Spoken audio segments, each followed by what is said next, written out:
Welcome to the special news channel. Putin is brooding as the Ukrainian armed forces advance towards the Crimea with a thunderous attack launched against Kherson. Conflicts are escalating in the Kherson region in southern Ukraine. After the Ukrainian armed forces carried out an all-out attack on the region, the Russian army is trying to protect its 8-month settlement in the region. The US-made M777 howitzers paved the way in collaboration with TB2 and smashed the Russian positions and detachments in Kherson, while the Ukrainian Turkish-made Bayraktar TB2 guides the Ukrainian armed forces. The success rate of the ground operations of the Ukrainian armed forces also increases significantly after these artillery strikes hit the target with full accuracy. The Ukrainian armed forces, strengthened by the equipment sent by Ukraine's Western allies, began to pass over the Russian positions like a storm. The Ukrainian armed forces legendarily resisted the fierce attacks of the world's second-largest army for months. At the end of the first month of the war, Russia had to withdraw from the north and northeast of Ukraine, and the Ukrainian army took this opportunity to launch an all-out attack in the north, northeast, and recently even the east, and saved the north and northeast from being completely occupied.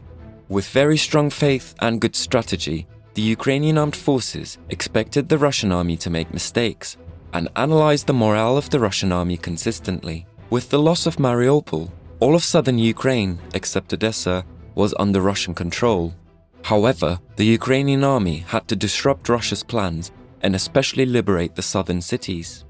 Errors in strategy in the Russian army, heavy losses in the Russian troops, and very low morale, even Putin's dismissal of high-ranking generals and the irregular payment of the Russian army's salaries.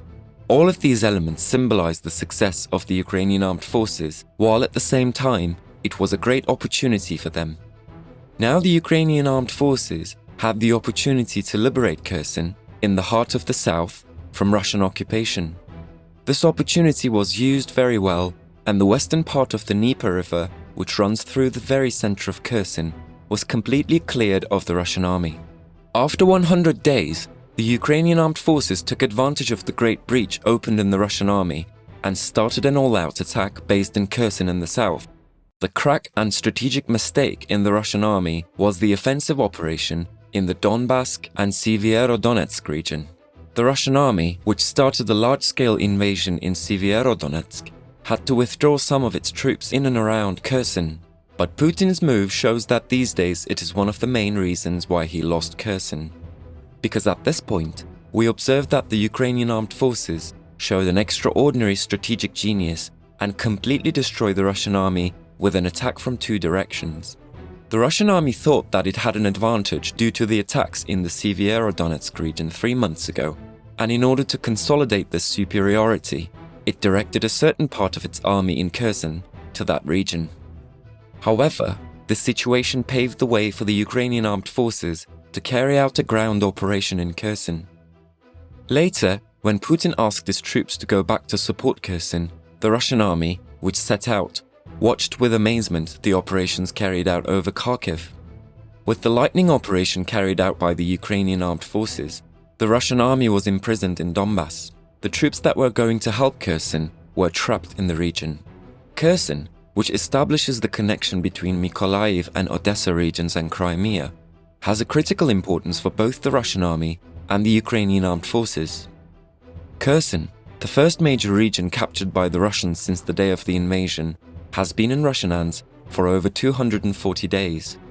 In the latest reports, it was stated that the Ukrainian armed forces had liberated more than 70 settlements on the border of the Dnipropetrovsk region in the Kherson region. It was stated that the Ukrainian armed forces continued the operation and continued to advance. To put this in simpler terms, the Ukrainian armed forces liberated almost all the areas north of the Dnieper River, which runs through the middle of the Kherson region, and advanced at full speed to the center of Kherson on the road to Crimea by strengthening the defense lines there. In fact, when we look at the map, the entire west bank of the river came under the domination of Ukrainian warriors. The advance of the Ukrainian armed forces in the Kherson region poses a major problem for Russian President Vladimir Putin. Kherson is in a critical position for the control of the southern part of Ukraine and is the junction point of Ukraine with Crimea, which was annexed by Russia in 2014. With the recapture of the region by Ukraine, the advance of the Ukrainian armed forces towards the Crimea may also continue. This possibility infuriates Putin, because the Sevastopol port of Crimea is currently the most important port in the Black Sea for the Russian Navy. The loss of this port could mean Russia's complete loss of the Black Sea. M777 howitzers are leading the Ukrainian operation in the Kherson region together with Bayraktar TB2s. Russian targets determined by Bayraktar TB2 unmanned aerial vehicles from long distances are shattered by M777 howitzers sent by the USA. Since the day they were shipped to Ukraine, the Ukrainian armed forces began to chase the Russian army in many regions. We all remember the attack that targeted the bridge over the Severodonetsk River in the Donbas region and destroyed 3 battalions of Russian tanks in the area. Artillery brigades of the Ukrainian armed forces, mostly using US M777 howitzers, destroyed the tactical group of Russia's 3 tank battalions in the Severodonetsk River in just 10 days. This colossal loss was perhaps Russia's heaviest land defeat in history. A similar situation is likely to occur in Kherson. This effect is also evident in the Kherson region, and the Ukrainian armed forces are destroying Russian targets, which they can identify much more easily than long distances, one by one with howitzers. The long presence and establishment of the Russian army in the region makes them a much more open target for howitzer attacks. Kherson also has the Dnipro River and the Inhulets River.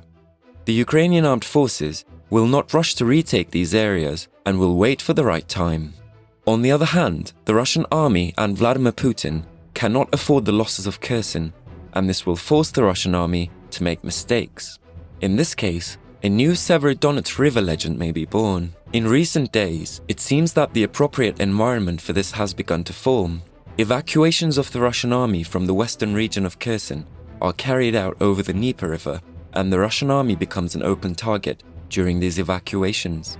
At this point, Putin takes civilians with his army and uses Ukrainian civilians as human shields.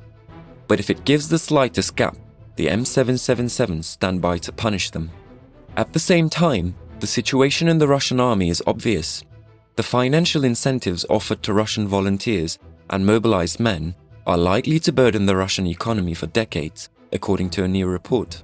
Russian officials are promising soldiers more than double the average civilian salary. The report states that these high salaries will put Russia in financial trouble and could cost between 900 billion rubles and 3 trillion rubles in the next 6 months. These very high salaries are Moscow's way of attracting troops to fight in the conflict, but they could also put the Russian economy under decades of pressure, according to the report's authors. One expert has estimated that payments to mobilized men, including social benefits, could cost the Kremlin between 900 billion rubles and 3 trillion rubles over the next 6 months. It was previously estimated that a volunteer battalion of 400 soldiers cost Russia at least $1.2 million per month, excluding conscription bonuses and special payments for military achievements. These figures are reportedly impossible for the Kremlin to meet at this time. Putin, who took such a risk with his paralyzed economy, shows that he put all his cards on the table in order to win this war. As long as the process continues in this way, Putin, who is thought to increase the privileges he has given to the East, may find himself in a completely paralyzed economic cycle at the moment. He can now somehow make progress by printing money, but it is clear that this is not a consistent method. Putin may be aware that the war he entered in Ukraine could bring his own end, and perhaps he may have admitted that entering this war was a ridiculous move.